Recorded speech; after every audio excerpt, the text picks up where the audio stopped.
Welcome to Monster Hunters PH. My name is Kuya Ray and I'll be your guide to the wonderful world of monsters. So get comfy and listen close as we delve into the story of the Mantabungal.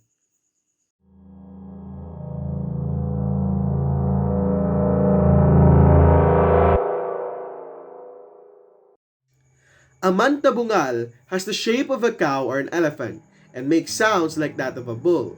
However, this creature does not have horns. Instead, it has a monstrous mouth which has two pairs of huge incisors, two above and two below, that it uses to tear its victims to shreds. The Mantabungal also has a long coat of shaggy hair that reaches to the ground. Anyone who spends long enough in the wild knows that predators are wary and cautious, whereas herbivores can be aggressive and territorial. The Mantabungal is the epitome of this axiom. Although they eat only plants, they are violent towards just about any man-shaped creature that enters their field of vision.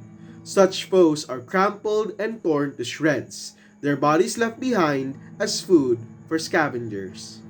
Mantabungals have a seemingly instinctual hatred towards artificial structures and often level huts and other small buildings before attacking living targets.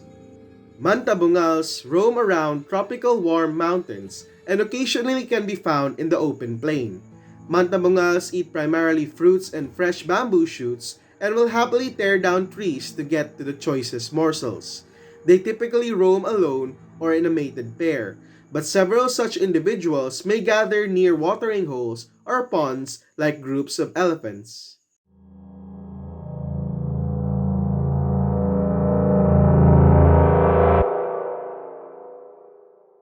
Found primarily in the forest of Victoria Peaks on Palawan Island here in the Philippines, the Mantabungal is known to be a dangerous beast to the Tagbanwa people. One account reports that a man had heard bovine moose while staying in the mountains. Spooked and disoriented in the darkness, he ran into the forest as far as he could and spent the night shivering miserably under a tree. When he returned to camp, he found that the Mantabungal had destroyed everything he had touched. His hut, gear, and even the firewood had been dismantled and chewed to bits.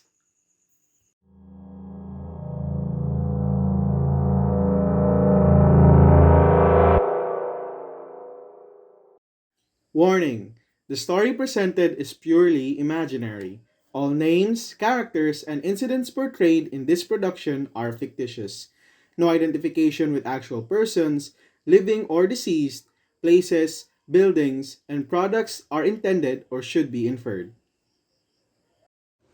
Fifth John Mendez had been an avid hiker and traveler for many years now. He'd spent quite a lot of time traveling the globe and ending up in different places.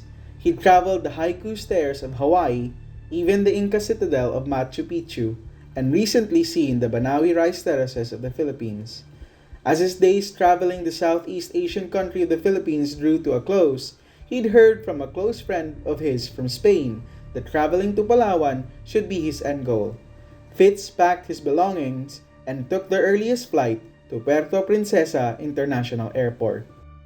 Fitz managed to ask the local government unit of Nara for an impromptu guide to help him trek to the peak of Mount Victoria, and as he took in the scenery, he felt giddy at the prospect of seeing the breathtaking peak of the mountain. But as they traveled higher and higher, his guide began to grow increasingly tense, saying that it would be for the best to travel home as soon as possible. But Fitz did not relent and pushed the guide forward, promising him a hefty bonus if they pursued forward and reached the peak. But as night fell, the guide asked to return, and a heated argument ensued. Fitz told off the guide and pushed onward, alone. On the second day, Fitz and his guide broke camp and went their separate ways, without further talk. The guide warned him only to watch out for the forest, quote-unquote, moving, and that if anything charges at him, he should run to safety immediately.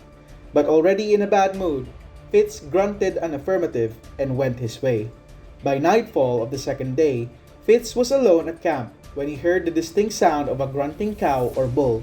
The creature seemed to circle his camp and proceeded to charge toward him. Fitz scrambled for the tree line and climbed the tree. All he could see were the rustling of bushes and saplings and a curtain of wild hair rummaging through his camp. Fitz ran into the night, only stopping at the break of dawn.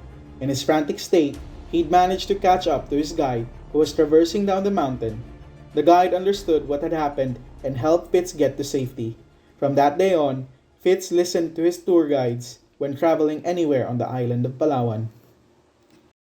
These calm herbivores are a sight to behold, but be warned, they are incredibly fierce and protective of their natural habitat.